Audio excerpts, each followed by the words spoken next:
విభజించు పాలించు అనే ధోరణితో వైసీపీ రాజకీయాలు చేస్తోందని తెలుగుదేశం పార్టీ ఏలూరు జిల్లా అధ్యక్షులు ఏలూరు ఎమ్మెల్యే బడేటి చంటి ఆరోపించారు. ఎమ్మెల్యే క్యాంప్ కార్యాలయంలో ఏర్పాటు చేసిన మీడియా సమావేశంలో ఆయన మాట్లాడుతూ కుల మతాల మధ్య చిచ్చు పెడుతూ వైసీపీ పబ్బం గడుపుకుంటోందన్నారు.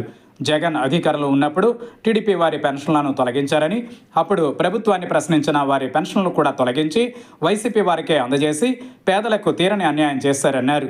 కూటమి ప్రభుత్వం అధికారంలోకి వచ్చిన తరువాత ఏ ఒక్కరి పెన్షన్ కూడా తొలగించలేదని, కుల మత ప్రాంతాల విచక్షణ లేకుండా అభివృద్ధి లక్ష్యంగా తాము పనిచేస్తున్నామని చెప్పారు. ప్రజల కోసమే పనిచేస్తామని, ప్రజా సంక్షేమానికి కృషి చేస్తామని చెప్పారు. సమావేశంలో టీడీపీ నాయకులు, కార్యకర్తలు పాల్గొన్నారు. పరామర్శించడం, లేకపోతే ఎవరో స్టేషన్లో చేసి పలకరించడం, ఇవన్నీ ఏదంటే విభజించు పాలించనేది.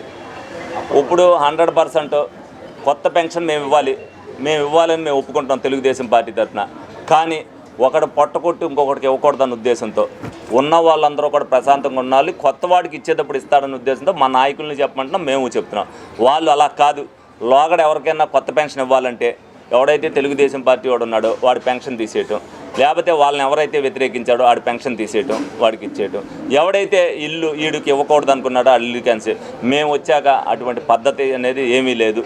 వాడు వైసీపీ వాడైనా, వాడు తెలుగుదేశం పార్టీ అయినా, బీజేపీ అయినా, జనసేన అయినా, వాడు పేదవాడైతే వాడికి నష్టం జరగకూడదన్న ఉద్దేశంతోనే కూటమి ప్రభుత్వం పరిపాలన సాగిస్తుందనేది మీరు అందరూ కూడా తెలుసుకోవాలి. జగన్మోహన్ రెడ్డి గారు ఈ విధంగా చేసే పరిపాలన వాళ్ళలేదు. ఆయన ఏదైతే ఆ లక్షణాలు ఉన్నాయో ఆ లక్షణాల కింద క్యాడర్ కూడా వచ్చినాయి. డెఫినెట్గా ఏదైతే ఉన్నదో విభజించు పాలించు అనేది కులాల మధ్యన, మతాల మధ్యన మేము ఎవరైతే మా నాయకులు ఎవరైనా తిట్టారనుకో తెల్లారాళ్ళ ఇంటికి వెళ్ళి అది అలాగే తిడతారులే. నేను వీళ్ళు చేసేది ఏమి ఉండదో. మేము నిజంగా తెలుగుదేశం పార్టీ చేయలేని పని అసలు ఎవడో భగవంతుడు కూడా చేయలేడు. నేను చెప్తున్నా, ఏదైతే తెలుగుదేశం పార్టీ వాళ్ళ సంక్షేమ విషయంలో కానీ దీంట్లో కానీ ఏదైతే చేస్తుందో తెలుగుదేశం పార్టీ పక్కాగా ప్రణాళికాబద్ధంగా ప్రతి ఒక్కరికి కూడా న్యాయం జరగాలన్న ఉద్దేశంతో చేస్తున్న పని.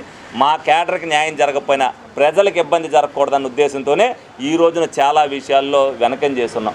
అదే మా కేడర్కే కావాలి అని అనుకుంటే మేము వాళ్ళందరికీ కూడా క్యాన్సిల్ చేసి వచ్చిన తెల్లారే చంద్రబాబు నాయుడు గారితో చెప్పి ఇవన్నీ కూడా ఇప్పించడం లేదు. మేము కూడా ఆయన మనస్తత్వానికి మేము కూడా అటాచ్మెంట్ అయ్యి మేము అవ్వచ్చు, మా కేడర్ అవ్వచ్చు, అందరం కూడా కలిసి మెలిసి ప్రజలు బాగుండాలి, రాష్ట్రం బాగుండాలనే ఉద్దేశంతోనే మేము ప్రయాణం చేస్తున్నాం. దీన్ని ప్రజలు అర్థం చేసుకుంటే మరి ఇంకొక 3 సార్లు డెఫినెట్గా కూటమే గెలుస్తుంది.